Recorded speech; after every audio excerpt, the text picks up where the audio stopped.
નમસ્કાર વિદ્યાર્થી મિત્રો, હું શનિભાઈ આરસા શ્રી એસએન વિદ્યાલય પરિવાર વતી ઈ લર્નિંગ પ્રોગ્રામમાં આપનું ફરીથી હાર્દિક સ્વાગત કરું છું.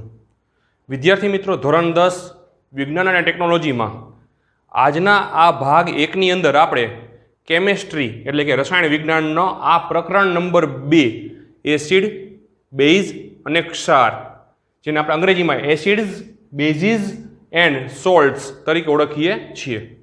તો આ ચેપ્ટર નંબર 2 રસાયણ વિજ્ઞાનનું જે છે, જેનું નામ છે એસિડ, બેઝ અને ક્ષાર, તેની આજે આપણે પ્રસ્તાવના અને થોડીક માહિતી આજે આ ભાગ 1ની અંદર મેળવવાના છીએ. વિદ્યાર્થીઓ, તો આજના આ ભાગ 1ની અંદર આપણે શરૂ કરીએ ચેપ્ટર નંબર 2 એસિડ, બેઝ અને ક્ષારની પ્રસ્તાવના અને ઘણા બધા સાધનો વિશે તમને પરિચિત કરવાના છે, જે તમે તમારા રોજિંદા જીવનમાં ક્યાંક ને ક્યાંક જોયા હશે. તો જોઈએ પ્રસ્તાવના અને સાધનોની થોડીક માહિતી, તેની ઓળખ. તો ચાલો શરૂ કરીએ પ્રસ્તાવના.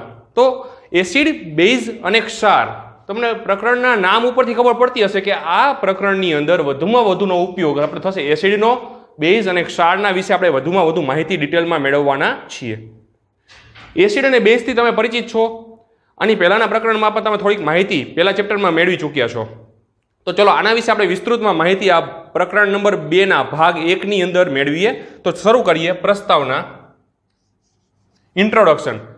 તો એસિડ અને બેઝની શરૂઆત જ જે છે, તો તેના પહેલા આપણે જાણતા પહેલા તેના ગુણધર્મ વિશે આપણે પરિચિત થવું ખૂબ જ જરૂરી છે.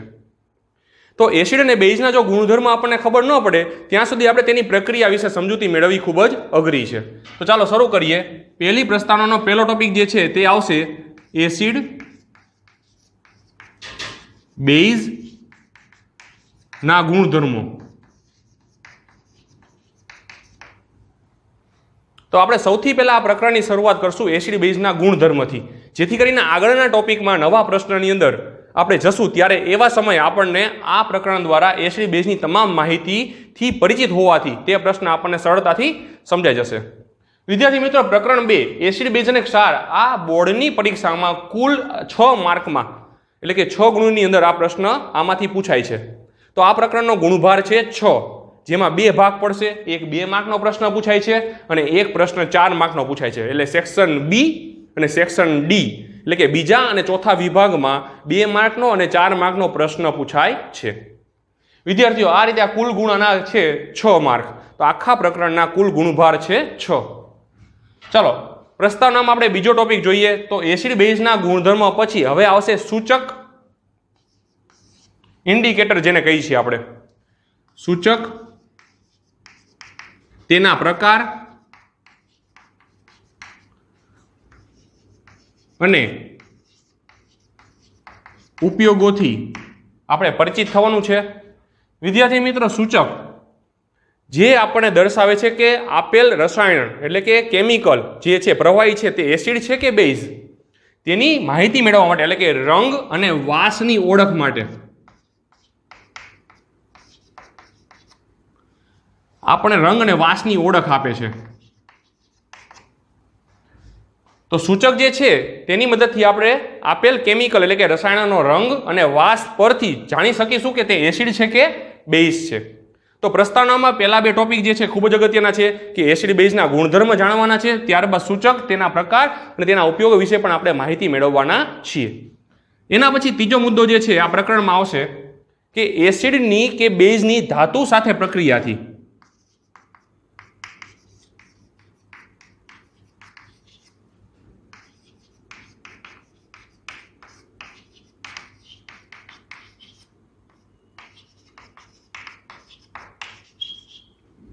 આપણને હાઇડ્રોજન વાયુ જે દહનશીલ છે તે પ્રાપ્ત થાય છે.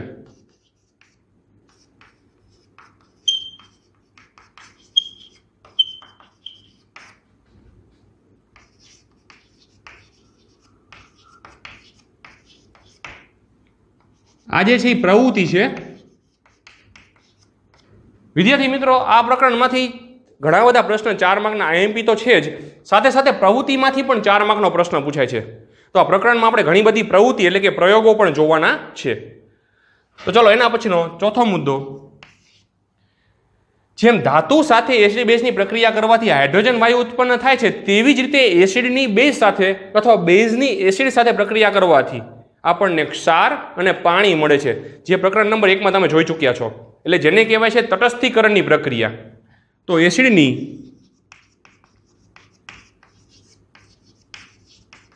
બેઝ સાથેની પ્રક્રિયાથી,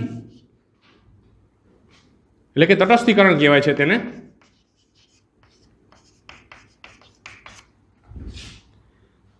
આપણને ક્ષાર અને પાણી મળે છે. તો એસિડની બેઝ સાથે પ્રક્રિયા કરવાથી આપણને ક્ષાર અને પાણી મળે છે, તેની પણ આપણે પ્રવૃત્તિ જોવાની છે. ત્યારબાદ ખૂબ જ અગત્યનો ટોપિક જે છે કે ધાતુ ઓક્સાઇડ અથવા ધાતુ કાર્બોનેટની પ્રક્રિયા કરવાની છે આપણે એસિડ કે બેઝ સાથે. તો ધાતુ કાર્બોનેટની પ્રક્રિયા કે ધાતુ ઓક્સાઇડ ઉત્પન્ન કરવાનો છે. તો ધાતુ ઓક્સાઇડની બનાવટ, ઉપયોગો વગેરે આપણે જોવાના છે. તેવી જ રીતે ધાતુ કાર્બોનેટ માટે પણ આપણે આ જ માહિતી મેળવવાની છે, પણ વિગતવાર. ત્યારબાદ જોઈએ તો જેમ ધાતુ ઓક્સાઇડ આપણે મેળવવાના છીએ તેવી જ રીતે ખૂબ જ અગત્યનો પ્રશ્ન આવી રહ્યો છે, જે છે HCl ની બનાવટ. HCl નામ તમે સાંભળ્યું હશે, હાઇડ્રોક્લોરિક એસિડ. તો એક એસિડમાંનો ખૂબ જ અગત્યનો સાંદ્ર એસિડ પણ કહી શકાય છે HCl. હા, H2SO4 તો ખૂબ જ વધુ સાંદ્ર છે, પણ તેવી જ રીતે HCl ની બનાવટ ખૂબ જ મોસ્ટ આઈએમપી પ્રશ્ન છે 4 માર્ક માટે. તો HCl ની બનાવટ આપણે જોવાની છે વિગતવાર. ત્યારબાદ જોઈએ તો આ પ્રકરણમાંથી ઘણા બધા કારણો 2 માર્કમાં પૂછાય છે. તો જે આપણે વિગતવાર જોશું, ઘણા બધા કારણો આવશે. તો કારણો જણાવો. ઘણા બધા કારણો છે જે આશરે 2 ગુણમાં પૂછાય છે, જે આપણે કારણો વિગતવાર જોવાના છે અને સમજવાના છે. સાથે સાથે હવે વૈજ્ઞાનિક કારણો પછી ખૂબ જ અગત્યનો પ્રશ્ન આવે છે, એટલે કે 8મો મુદ્દો આ પ્રકરણનો કહી શકાય, પીએચ માપક્રમ. સમજાવો.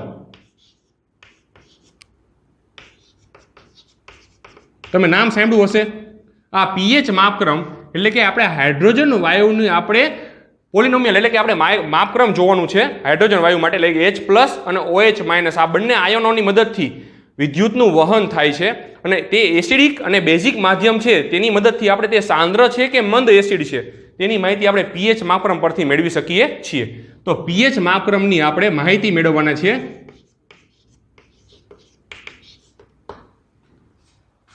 તો પોટેન્શિયલ ઓફ હાઇડ્રોજન એટલે કે આપણે તેની હાઇડ્રોજનની મદદથી એના આયનો પરથી આપણે તેની સાંદ્રતા નક્કી કરી શકશું. તો આ પીએચ માપક્રમ ખૂબ જ અગત્યનો મુદ્દો છે જે આપણે જોવાના છીએ આ પ્રકરણમાં વિગતવાર. 4 માર્કનો અગત્યનો પ્રશ્ન છે, જે છે રોજિંદા જીવનમાં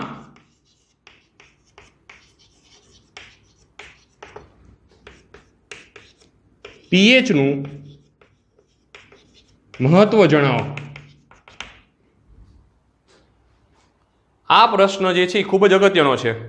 આ તમામ પ્રશ્નોને આપણે વિગતવાર સમજૂતી મેળવવાના જ છીએ, તો ચિંતા ન કરો. આ તમામ પ્રશ્નોને આપણે આકૃતિ સાથે સમજવાના છીએ વધુ વિગતવાર. તો આ માત્ર પ્રસ્તાવના છે જે તમારી માહિતી માટે છે કે આ પ્રકરણમાં આપણે વિડીયો દ્વારા શું શીખવાના છીએ, જેથી કરીને તમે એડવાન્સમાં ટેક્સ્ટબુકમાંથી અથવા કોઈ મટીરિયલમાંથી તમે આ પ્રશ્નનું એકવાર પુનરાવર્તન કરી શકો છો. હવે જોઈએ તેના પછીનો ખૂબ જ અગત્યનો પ્રશ્ન જે છે ક્ષાર. હવે અહીંયા એસિડ અને બેઝની માહિતી તમામ પૂરી થઈ. હવે અગત્યનો ટોપિક આવે છે ત્રીજો ટોપિક, ક્ષાર એટલે કે સોલ્ટ. ક્ષાર એટલે શું, તેની બનાવટ,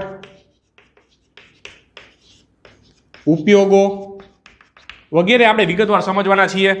હવે ક્ષારની અંદર કોણ કોણ આવે છે?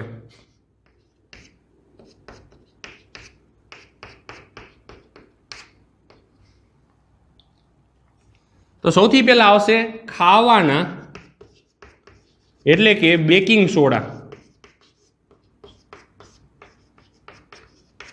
તેની બનાવટ અને તેના ઉપયોગો પણ આપણે વિગતવાર સમજવાના છે સમીકરણ સાથે. ત્યારબાદ આવે છે ધોવાના એટલે કે વોશિંગ સોડા.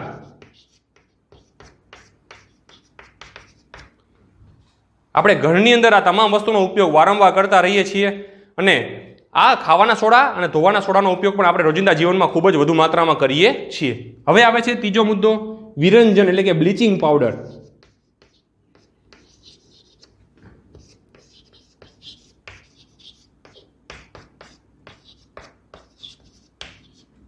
આ તમામની બનાવટ અને ઉપયોગો આપણે વિગતવાર જોવાના છીએ. ત્યારબાદ આ મુદ્દો પૂરો થાય એટલે અગત્યનો મુદ્દો આવે છે પીઓપી, પ્લાસ્ટર ઓફ પેરિસની બનાવટ.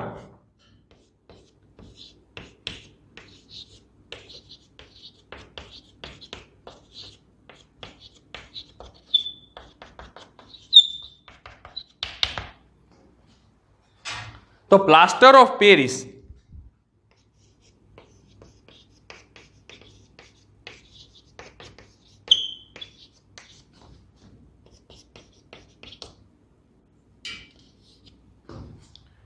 તમે નામ સાંભળ્યું હશે કે આપણે ઘરના બાંધકામ વખતે ડાઇનિંગ હોલ હોય તેની ઉપર આપણે પીઓપીનું બાંધકામ કરીએ છીએ.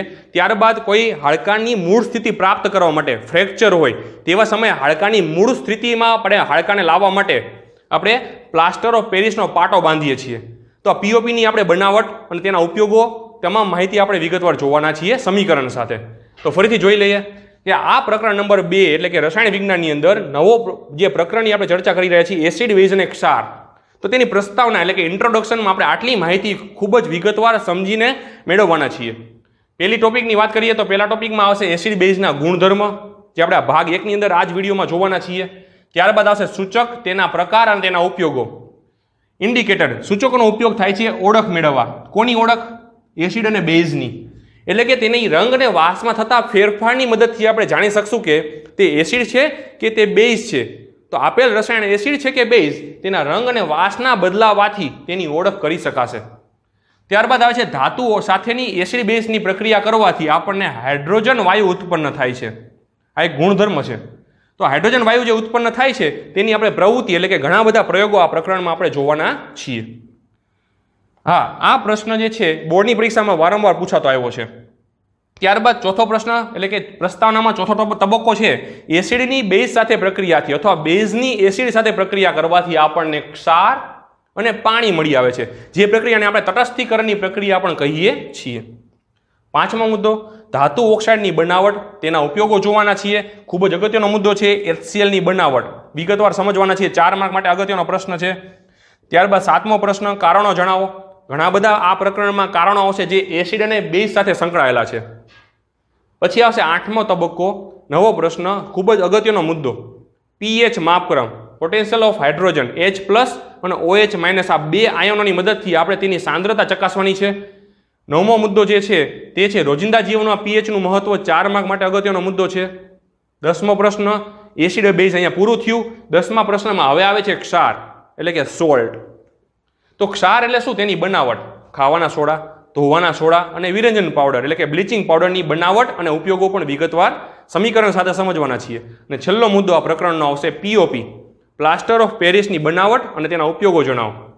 તો આ તમામ માહિતી જે છે પ્રસ્તાવનામાં આવે છે, જે આ પ્રકરણની અંદર આપણે વિગતવાર જોવાની છે. ચાલો હવે બીજો મુદ્દો સાધનોની ઓળખ આપણે કરીએ. તો તૈયાર છો વિદ્યાર્થી મિત્રો? તો તમને અત્યારે બતાવીશ સાધનો, તેના નામ અને તેના ઉપયોગો જણાવીશ તમને.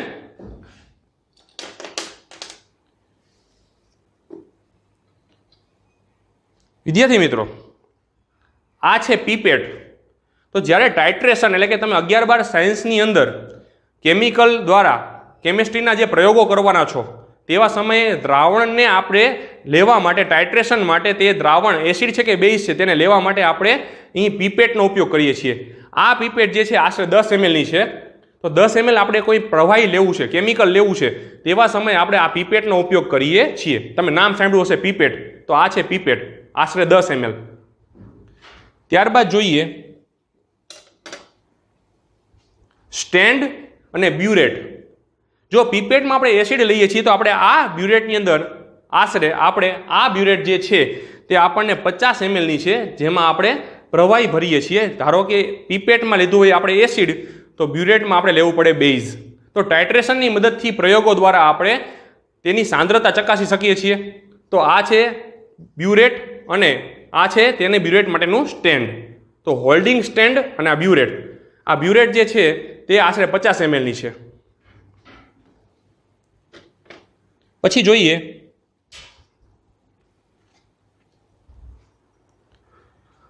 બોરોસિલિકેટનો ગ્લાસ જેમાં આપણે પ્રવાહી લઈએ છીએ, કેમિકલ લઈએ છીએ, આ છે ગળણી. ત્યારબાદ કોનિકલ ફ્લાસ્ક કાચનો, જેની મદદથી આપણે આમાં પ્રવાહી એટલે કે કેમિકલ એકઠું કરી શકીએ છીએ, જે આશરે 100 ml ની છે. આ છે અંકિત નળાકાર. તમે માહિતી મેળવી ચૂક્યા છો પ્રકરણ નંબર 1 ની અંદર બાષ્પ વાટકી, જેમાં આપણે કેમિકલને અથવા કોઈ પણ પાવડરને ગરમ કરીને તેના રંગ બદલતા આપણે તેમાં જે થતા પરિવર્તન છે તે નિહાળી શકીએ છીએ. તેને ગરમ કરવા માટે વપરાય છે. તો આ છે બાષ્પ વાટકી, જે ઊંચા તાપમાનને પણ સહન કરી શકે છે. અંતે આવશે કસ નળી એટલે કે ટેસ્ટ ટ્યુબ સ્ટેન્ડ. આ છે ટેસ્ટ ટ્યુબનું સ્ટેન્ડ અને આ છે કસ નળી એટલે કે ટેસ્ટ ટ્યુબ. તો આપણે પ્રવાહી કે કેમિકલ લેવા માટે આપણે ટેસ્ટ ટ્યુબનો ઉપયોગ કરીએ છીએ. તો આ છે ટેસ્ટ ટ્યુબ એટલે કે કસ નળી અને કસ નળીનું સ્ટેન્ડ. તો વિદ્યાર્થીઓ, આપણે અહીં સાધનોની જે ઓળખ કરી છે, જે 11-12 સાયન્સમાં, કેમેસ્ટ્રીમાં તમને ખૂબ જ મદદરૂપ થશે. બ્યુરેટ, એનું સ્ટેન્ડ, પછી પીપેટ હતી 10 ml ની, ત્યારબાદ કોનિકલ ફ્લાસ્ક છે, ત્યારબાદ બોરોસિલિકેટનો આપણે ગ્લાસ જોયો, ત્યારબાદ આપણે ગળણી જોઈ, ત્યારબાદ ત્રિપાઈ સ્ટેન્ડ પણ આવે છે, બન્સન બર્નર છે, ટેસ્ટ ટ્યુબ છે, ટેસ્ટ ટ્યુબ સ્ટેન્ડ છે અને બાષ્પ વાટકી છે. આ તમામ વિશે આપણે માહિતી જોઈ અને ત્યારબાદ તેની સાધનોની આપણે લાઈવ રૂબરૂમાં અહીં ઓળખ કરી, જે તમારા 11-12 સાયન્સમાં પ્રયોગોમાં ખૂબ જ ઉપયોગી રહેશે. તો ચાલો શરૂ કરીએ આપણે પ્રસ્તાવના અને સાધનોની ઓળખ પછી નવો તબક્કો, નવો પ્રશ્ન, જે આ પ્રકરણની શરૂઆત કહેશું કે એસિડ અને બેઝના ગુણધર્મ જણાવો. તો ચાલો શરૂ કરીએ પ્રશ્ન નંબર 1.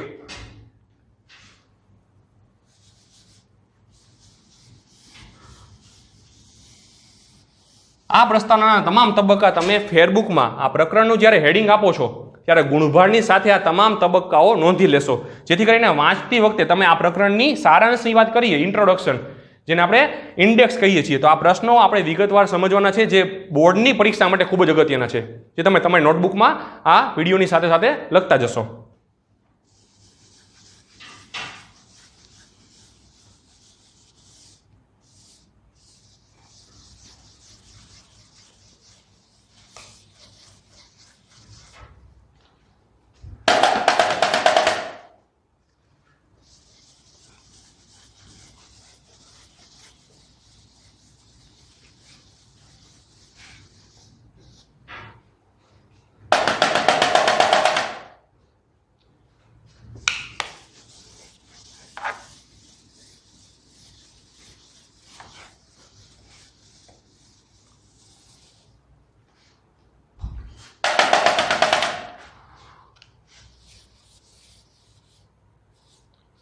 આપણે આ પ્રકરણમાં શક્ય તેટલા પ્રયોગો પણ કરીશું. આજના આ ભાગની અંદર આપણે એક પ્રયોગ પણ જોવાનો છે, જે તમારા માટે ખૂબ જ રસપ્રદ રહેશે. તો ચાલો શરૂ કરીએ.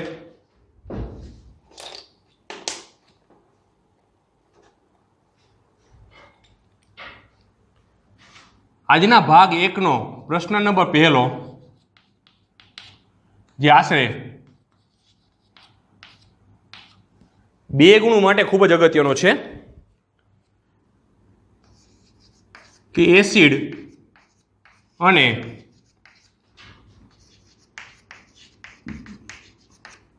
બેઝના ગુણધર્મો જણાવો. તો પહેલો પ્રશ્ન 2 માર્કનો, જે આપણે તફાવત સ્વરૂપે સમજીશું.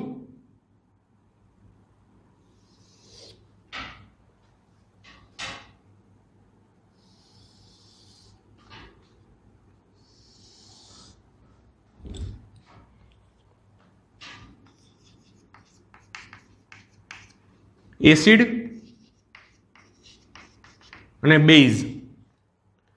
વિદ્યાર્થી મિત્રો, તમે આના પહેલાના પ્રકરણમાં તેમજ આગલા ધોરણમાં એટલે ધોરણ 8 અને 9માં તમે એસિડ અને બેઝની તમે વિગતવાર માહિતી તો થોડીક મેળવી ચૂક્યા જ છો, જે પ્રસ્તાવના સ્વરૂપે આપણે ખૂબ જ ઉપયોગી થશે. તો તમે એસિડ અને બેઝ વિશે માહિતી જાણતા હશો કે એસિડ સ્વાદે કેવા હોય છે. તો એસિડ સ્વાદે ખાટા હોય છે, જ્યારે બેઝ સ્વાદે કેવા હોય છે, તુરા હોય છે. તો તેનો પહેલો ગુણધર્મ આપણે લખીશું તફાવત સ્વરૂપે કે એસિડ સ્વાદે ખાટા હોય છે જ્યારે બેઝ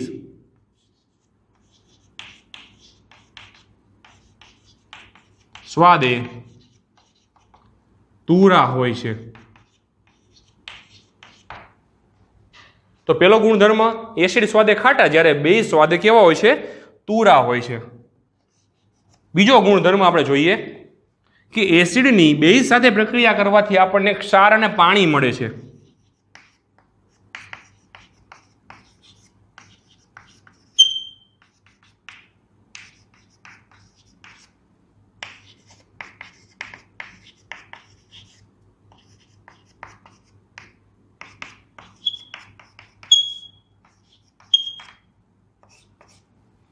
તેવી જ રીતે બેઝની એસિડ સાથે પ્રક્રિયા કરવાથી આપણને ક્ષાર અને પાણી મળે છે।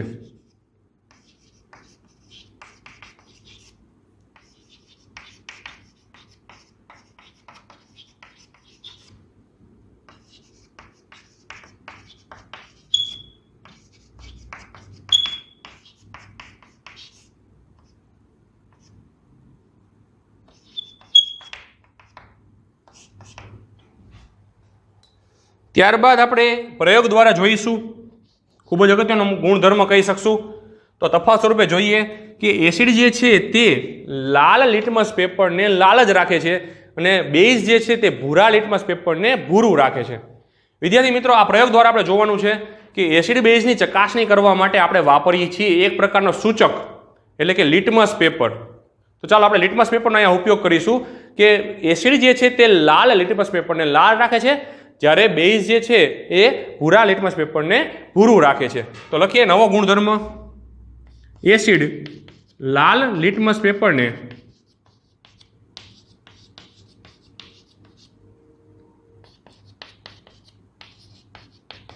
લાલ જ રાખે છે, એટલે કે રંગ પરિવર્તન થતું નથી। આ એક પ્રકારનો સૂચક છે। લિટમસ પેપર શું છે?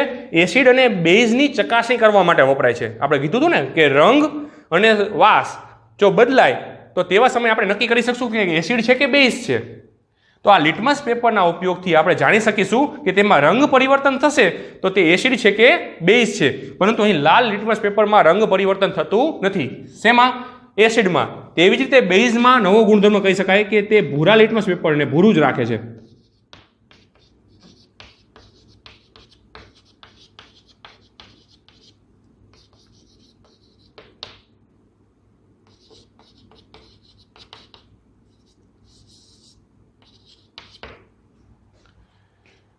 ત્યારબાદ અગત્યનો ટોપિક જોઈએ, તબક્કો છે કે તે ભૂરા લિટમસ પેપરને લાલ બનાવશે। એસિડ શું કરે છે? ભૂરા લિટમસ પેપરને લાલ બનાવશે।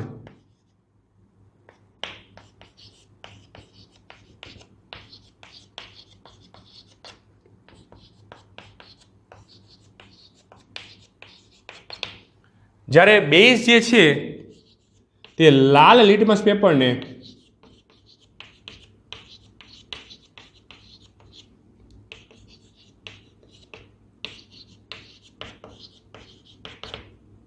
ભૂરું બનાવશે। તો અહીં બેઝ જે છે એ લાલ લિટમસ પેપરને ભૂરું બનાવે છે। પણ આ વસ્તુ ગોખવાની નથી, આ વસ્તુ આપણે પ્રયોગો દ્વારા પણ આજે જોવાના જ છીએ।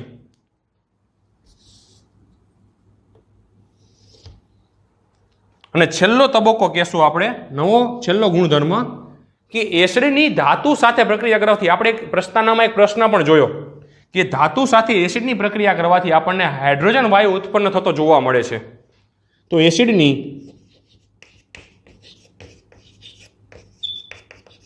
ધાતુ સાથેની પ્રક્રિયાથી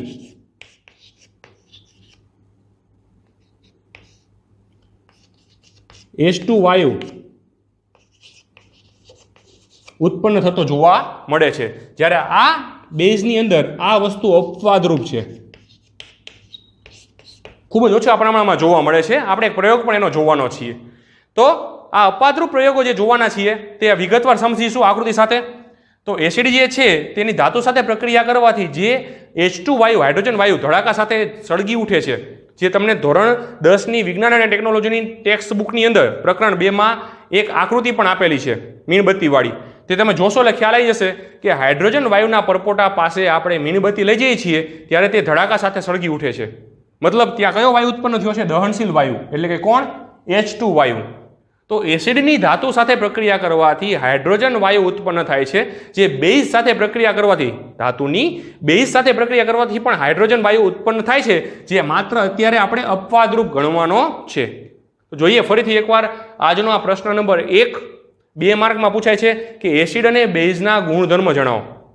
જે આપણે તફાવત સ્વરૂપે પણ કહી શકાય કે એસિડ અને બેઝના ગુણધર્મમાં પહેલો મુદ્દો કે એસિડ સ્વાદે ખાટા હોય છે, જ્યારે બેઝ સ્વાદે તુરા હોય છે. એસિડ લાલ લિટમસ પેપરને લાલ જ રાખે છે, જ્યારે બેઝ જે છે એ ભૂરા લિટમસ પેપરને ભૂરું રાખે છે. ભૂરું એટલે કે વાદળી. ત્યારબાદ એસિડની બેઝ સાથે પ્રક્રિયા કરવાથી આપણને ક્ષાર અને પાણી મળે છે, તેવી જ રીતે બેઝની એસિડ સાથે પ્રક્રિયા કરવાથી પણ ક્ષાર અને પાણી મળે છે. વિદ્યાર્થીઓ, અહીં લાલનું લાલ લિટમસ પેપર રહે છે, તો ભૂરા લિટમસ પેપરને તે કેવું બનાવે છે? લાલ. અહીં બેઝમાં ભૂરું લિટમસ પેપર ભૂરું જ રહે છે, તો તે લાલ લિટમસ પેપરને પણ કેવું બનાવશે? ભૂરું બનાવશે. અને અંતિમ તબક્કામાં જોઈએ તો છેલ્લો ગુણધર્મ કે એસિડની ધાતુ સાથે પ્રક્રિયા કરવાથી આપણને H2 વાયુ, હાઇડ્રોજન વાયુ દહનશીલ જે છે તે મળી આવે છે, જ્યારે બેઝમાં આ પ્રક્રિયા અપવાદરૂપ છે. તો આ તમામ તબક્કાઓ તમે એક પ્રકારના તફાવત સ્વરૂપે તમારી નોટબુકમાં નોંધી લેશો, જે પ્રશ્ન નંબર 1 છે, એટલે કે એસિડ અને બેઝના ગુણધર્મો જણાવો. તો ચાલો જોઈએ થોડીક પ્રવૃત્તિઓ. તો પ્રવૃત્તિ સાથે રાસાયણિક સમીકરણ આપણે જોવાના છીએ. તો રાસાયણિક સમીકરણની પ્રક્રિયા.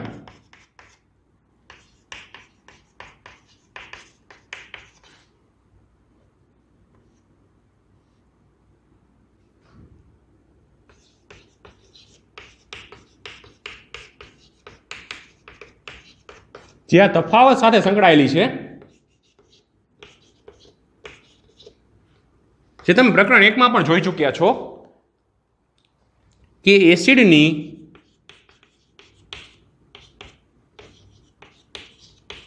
બેઝ સાથે પ્રક્રિયા કરવાથી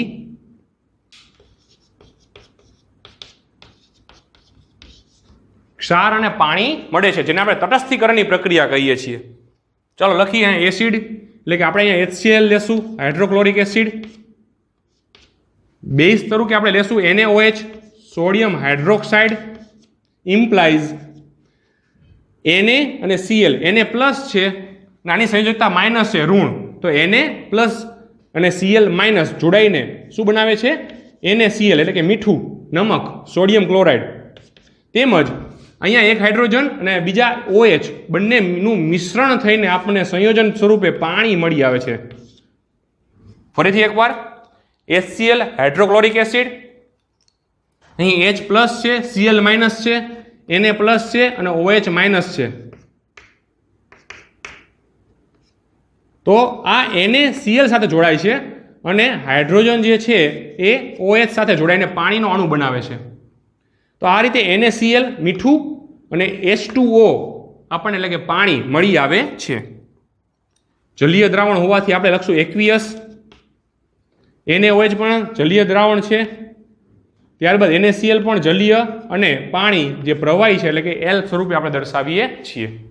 તો આ પહેલી પ્રવૃત્તિ હતી, જે હતી આપણને તટસ્થીકરણની પ્રક્રિયા કહી શકાય.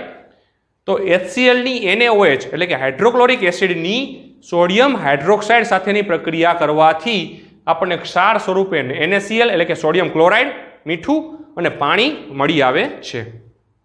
હવે અગત્યનો તબક્કો જે કહેવાય, આ મુદ્દો જે છે, એસિડની ધાતુ સાથેની પ્રક્રિયા અથવા બેઝ સાથેની પ્રક્રિયાથી હાઇડ્રોજન વાયુ જે મળે છે તે આપણે પ્રવૃત્તિ અહીંયા પ્રક્રિયા સ્વરૂપે જોવાના છીએ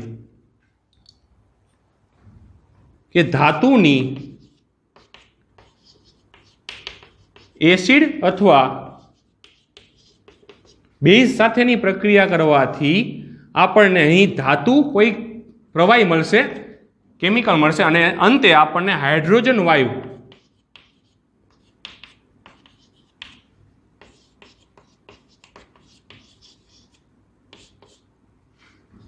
મળી આવશે. તો ધાતુની એસિડ કે બેઝ સાથે પ્રક્રિયા કરવાથી સંયોજન અને આપણને હાઇડ્રોજન વાયુ મુક્ત થતો જોવા મળે છે. તો ચાલો જોઈએ પ્રવૃત્તિ એટલે કે રાસાયણિક પ્રક્રિયા. પહેલી પ્રક્રિયા, ધાતુ સ્વરૂપે ઝીંક ધાતુ લઈએ, તેની પ્રક્રિયા આપણે કરીએ HCl સાથે, હાઇડ્રોક્લોરિક એસિડ સાથે. તો ધાતુની એસિડ સાથે પ્રક્રિયા કરવાથી આપણને ધાતુ ક્લોરાઇડ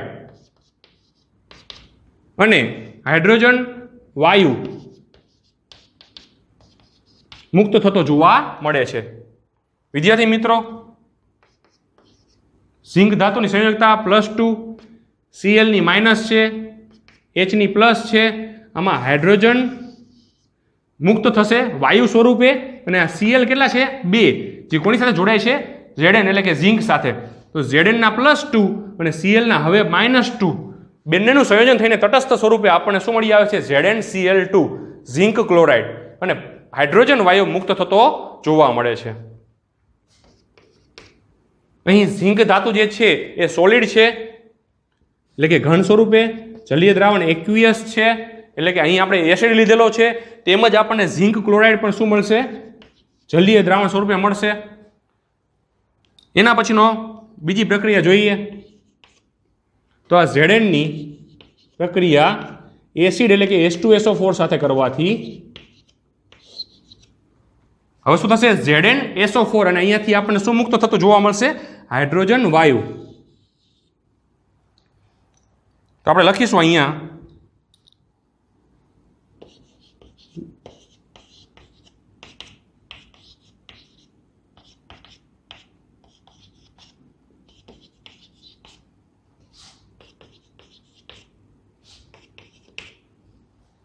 અને અંતિમ તબક્કામાં જોઈએ હવે બેઝ સાથેની પ્રક્રિયા. આ બંને જે હતી એસિડ સાથેની પ્રક્રિયા હતી.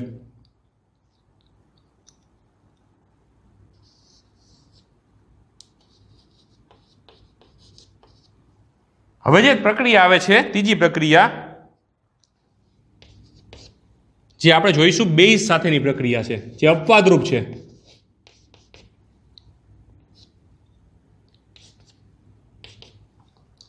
આ તમામ તબક્કાઓ, પ્રક્રિયાઓ, તફાવત તમે નોટબુકમાં તમે નોંધી લેશો. ચાલો જોઈએ ઝીંક ધાતુની પ્રક્રિયા. હવે આપણે જોઈશું અહીં બેઝ સાથેની પ્રક્રિયા એટલે કે NaOH, સોડિયમ હાઇડ્રોક્સાઇડ. તો વિદ્યાર્થી મિત્રો, હાઇડ્રોજનના 2 જે છે પરમાણુ જુદા થઈને અણુ બનાવશે H2 અને તે વાયુ સ્વરૂપે શું થશે મુક્ત થશે.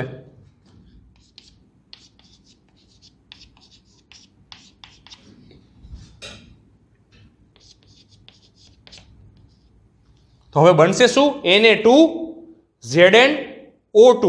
ફરીથી Na2Zn અને O2 એટલે કે આપણને ઘન સ્વરૂપે મળશે Na2Zn O2 જેને કહેવાય છે સોડિયમ ઝિંકેટ.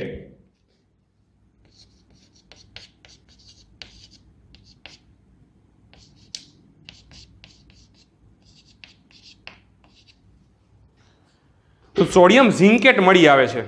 તો ચાલો આ પ્રક્રિયાઓ આપણે વિગતવાર ફરીથી સમજી લઈએ કે એસિડની બેઝ સાથે પ્રક્રિયા કરવાથી ક્ષાર અને પાણી મળે છે, તેવી જ રીતે ધાતુની એસિડ અને બેઝ સાથે પ્રક્રિયા કરવાથી આપણને કોઈ સંયોજન અને હાઇડ્રોજન વાયુ મુક્ત થતો જોવા મળે છે.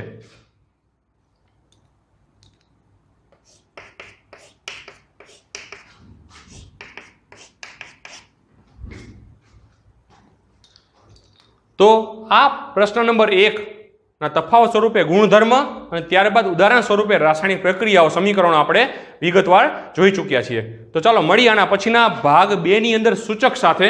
તો સૂચક એટલે શું છે, જેમ અહીં આપણે લિટમસ પેપરની વાત કરી છે તેવી જ રીતે સૂચકની માહિતી પણ આપણે વિગતવાર જોવાના છીએ. તો ચાલો આ ટોપિક પૂરો કરતા પહેલા એક આપણે પ્રયોગ જોવાનો છે કે ભૂરા અને લાલ લિટમસ પેપરથી તેના રંગ પરિવર્તનમાં શું ફેરફાર થાય છે. તો એસિડ સાથે અને બેઝ સાથે લિટમસ પેપરની આપણે પરખ કરવાની છે. તો જોઈએ એક ઉદાહરણ સ્વરૂપે અહીં મારી પાસે 2 પ્રકારના રસાયણ છે HCl અને NaOH. HCl એટલે કે એસિડ, NaOH એટલે કે બેઝ. ચાલો જોઈએ. સૌથી પહેલા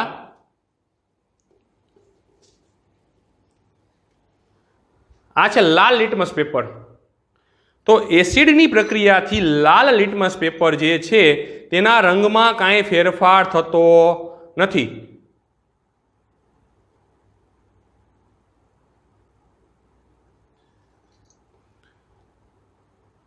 તો અહીં જે છે લાલ લિટમસ પેપર લાલ જ રહેશે, એથી કહી શકાય કે પહેલો તબક્કો અહીંયા લખ્યો તો આપણે લાલ લિટમસ પેપર લાલ જ રહેશે. શેમાં? એસિડમાં. તો HCl ની અંદર લાલ લિટમસ પેપરમાં રંગ પરિવર્તન થતો નથી, જે આપણે વિગતવાર જોઈ ચૂક્યા છીએ. તો લાલ લિટમસ પેપર કેવું રહ્યું? લાલ જ રહેશે. પરંતુ જો આ જ પ્રક્રિયા આપણે હવે કરીએ ભૂરા લિટમસ પેપર સાથે, અહીં મેં ભૂરું લિટમસ પેપર લીધું છે, હવે આ એસિડ સાથે એટલે કે HCl સાથેની પ્રક્રિયા કરીએ ભૂરા લિટમસ પેપર સાથે, તો તેના રંગમાં શું ફેરફાર થાય છે તે આપણે જોઈશું પ્રયોગ સાથે. તો વિદ્યાર્થી મિત્રો તમે જોયું, એસિડની ભૂરા લિટમસ પેપર સાથે પ્રક્રિયા કરવાથી ભૂરું લિટમસ પેપર કેવું બની ગયું? લાલ બની ગયું. ફરીથી એકવાર જોશું આ પ્રવૃત્તિ. અહીં ભૂરું લિટમસ પેપર છે, તેની પ્રક્રિયા એસિડ સાથે આપણે કરીએ છીએ.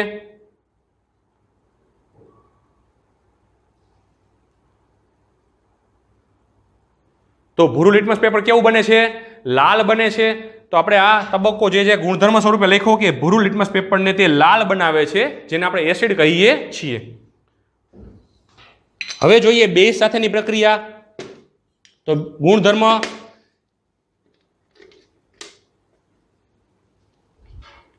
આ છે NaOH એટલે કે બેઝ સોડિયમ હાઇડ્રોક્સાઇડ. તો અહીં ભૂરું લિટમસ પેપર ભૂરું જ રહેશે. તો આ ભૂરા લિટમસ પેપરને આપણે બોળીએ છીએ બેઝની અંદર.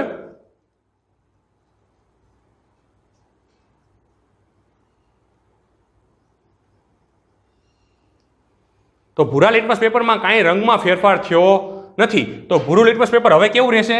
ભૂરું ભૂરું જ રહેશે. એટલે કે રંગ પરિવર્તન ભૂરા લિટમસ પેપરમાં જોવા મળતો નથી. તો જો જોઈએ આપણે લાલ લિટમસ પેપર લેશું.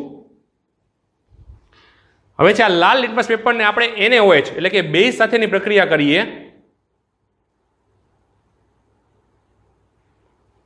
તો તમે જોઈ શકો છો કે આ લાલ લિટમસ પેપર કેવું બની ગયું? ભૂરું બની ગયું. ફરીથી એકવાર હજી જોઈએ પ્રયોગ. આપણે અહીં લીધું છે લાલ લિટમસ પેપર અને આપણે એને બેઝમાં બોળીએ છીએ.